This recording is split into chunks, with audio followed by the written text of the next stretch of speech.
Courtney with FloRacing, and this has been so fun to get to know all of the competitors of the Pro Superstar Shootout. It's going to be live on FloRacing, and I have got Mr. Pro Stock himself, Deric Kramer here. Now, Deric, you and I kind of talked about this. What can we do that would really let people get to know you off the racetrack? How did we land on what it is that we're doing today? Well, one of the main things that I like to do when I'm not on the racetrack is play video games. And I thought, what better way to do it than come to the racetrack with a video game console and see what you're made of.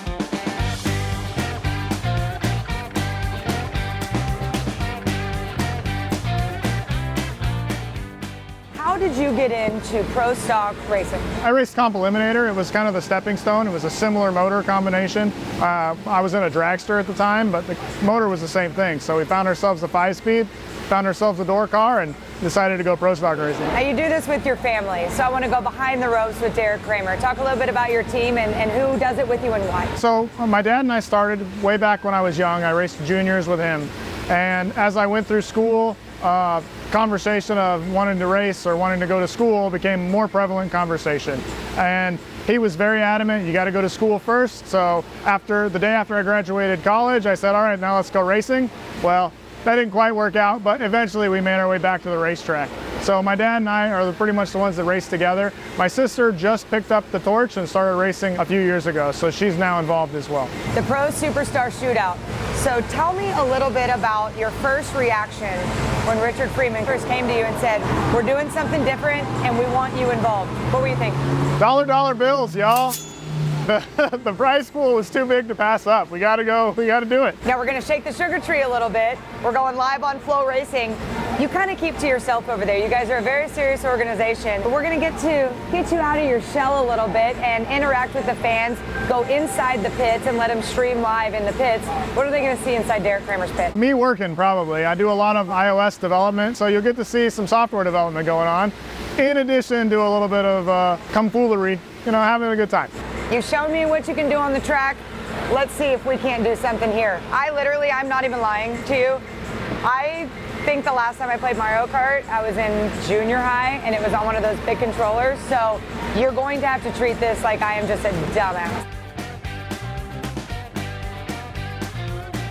So as we're sliding around this racetrack, did you ever have any urge to go any kind of other circle track racing or anything? Was drag racing just what you do? I've always been drag racing. My dad started drag racing when he was young, and I kind of just did the same thing. But if I was to say I wanted to do another kind of racing, I've always kind of enjoyed, or thought it would be fun at least, to do road course racing. You have a very unique passion. Tell me about it. Right out of college, I got involved with a group that does medieval reenactment, and it took the form of sword fighting. And I was like, okay, sword fighting, that sounds really cool. When do I do it? And they were like, Thursdays in the park. And I'm like, all right, that sounds neat.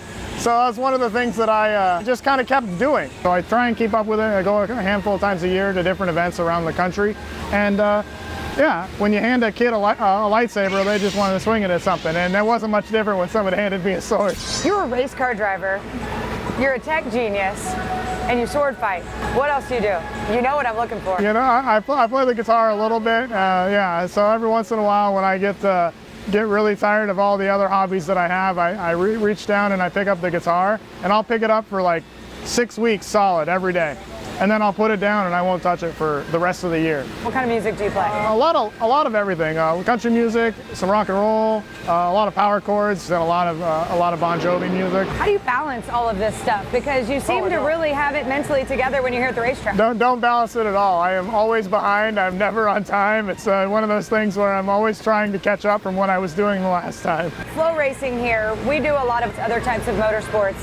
Sell drag racing to somebody who doesn't know drag racing and why they should watch this Pro Superstar Shootout. There's nothing else like it. The feeling of going fast and speed is right up front in your face, and everybody likes that. I don't care if you just got your license or you just got on a bike.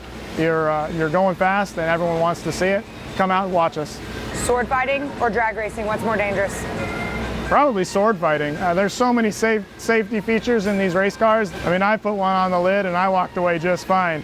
Whereas if the blunt at the end of the sword breaks, you're actually about to stab each other. So yeah, I would say sword fighting for sure. A normal day in the life for Deric Kramer.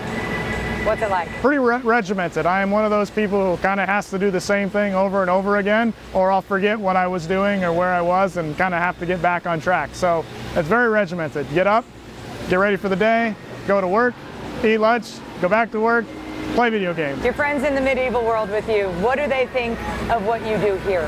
They all really like it. I coined the phrase, I'm the most famous among all of my friends. Everybody there at that event say, hey, I saw you on Facebook, I saw you on this, I saw you on that, saw you at the racetrack, it was really cool. So yeah, everyone really enjoys it, they really like watching, and they really like to follow along. So Deric, your girlfriend kind of made history in Pro Stock. She wrenched the crap out of your car the last couple of years, won a few races.